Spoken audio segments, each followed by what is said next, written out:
Welcome to my channel AI Basics with AK. Here we are with another new episode in our season 3 Introduction to Statistics, episode 15 ANOVA, which is analysis of variance. Before just switching into this episode, let's recap what all we have discussed along with our last episode, which is on degrees of freedom. We have discussed about one sample test, independent t-test, Wells test, chi-square. So these ones ideally belong to the numerical, and then mostly this is about categorical. But all of them, okay, we are discussing about two groups, and we are trying to compare between the two groups.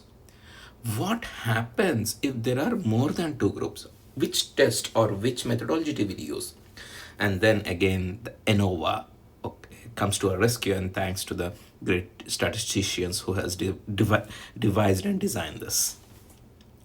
So assume, there is a pharmaceutical company that tests 3 different drugs on blood pressure.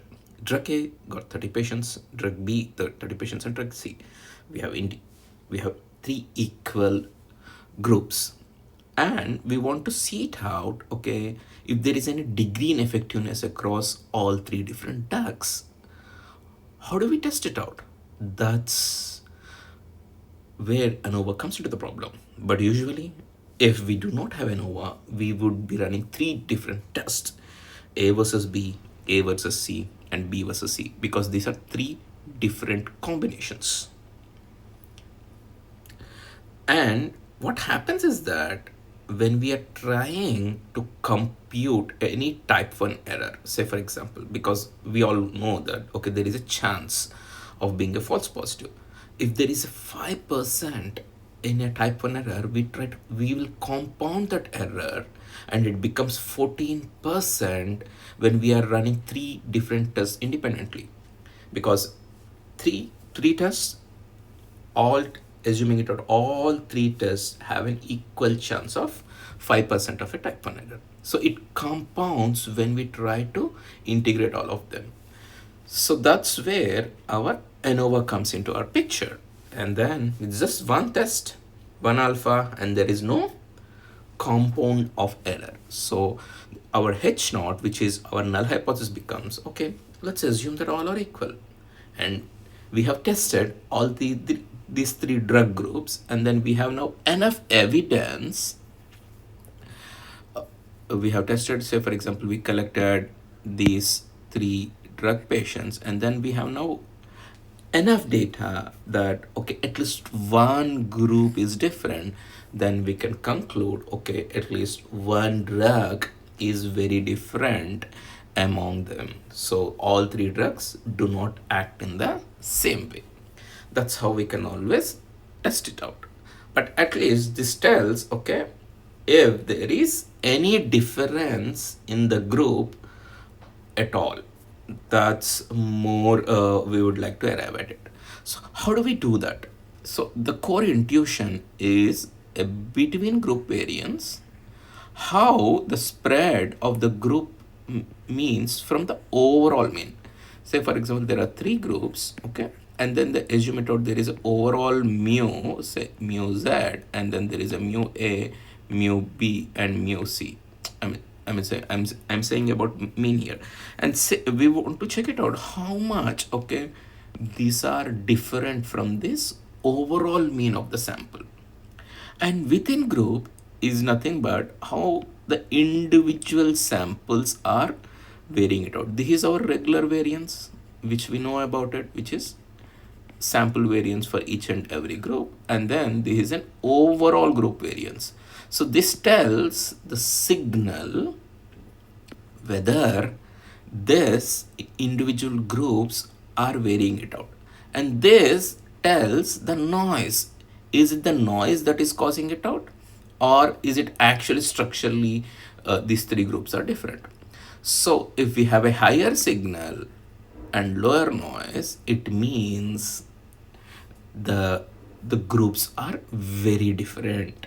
If we have a higher noise and a lower signal, or the signal is lower, maybe all 3 groups are same, it means if your F will be small, it means there is no evidence against H naught, which is which could be that we cannot reject our null hypothesis that at least one group mean is different. So we stay with our as is default hypothesis, which is all group means are equal. That means the groups does not differ among each other.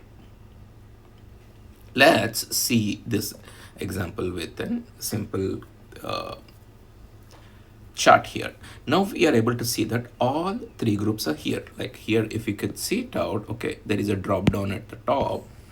And if I just reselect that drop down, okay, now we will see a various Bullock's plots and for each and every graph here. Now here we could see that for when the alpha is low, we are failing to reject the null hypothesis because all three groups have an equal variance, or sorry, equal mu, and we could not find it out. And then this is called a grand mean. Now let's change it. Now let's change it to a moderate. Now you could see that there is little difference. And when your high is high, then we can see it very clearly. The group, okay, sorry.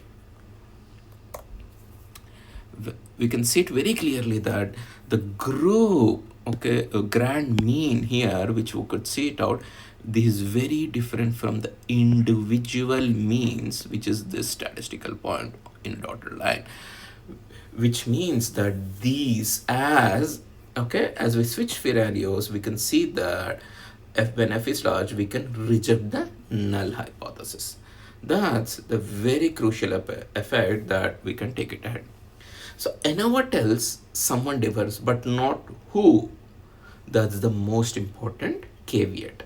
So here we are able to tell, okay, which is differing it out, but not which drug is getting differed. Maybe this is because of high F value. But when we see about moderate F value, maybe the drug A and drug B doesn't differ. Maybe the drug B or drug C doesn't differ.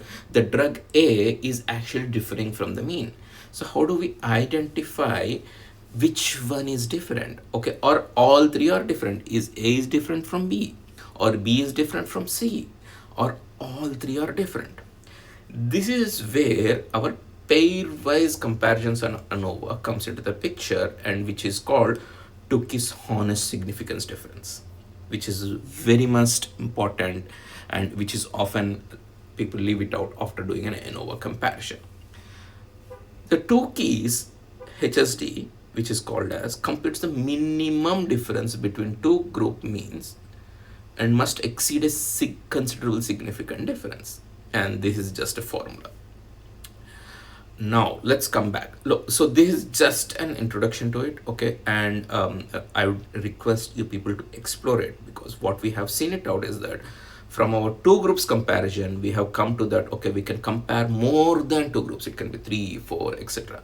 But and then we have something that, okay, what ANOVA tells you is that we can tell, okay, it tells someone is differs, but when we want to differ who, it comes into the Tukey's honest significant difference. Now, what are the, but and then I request you to revisit all the Tukey's HSD, and I will discuss this in the next episode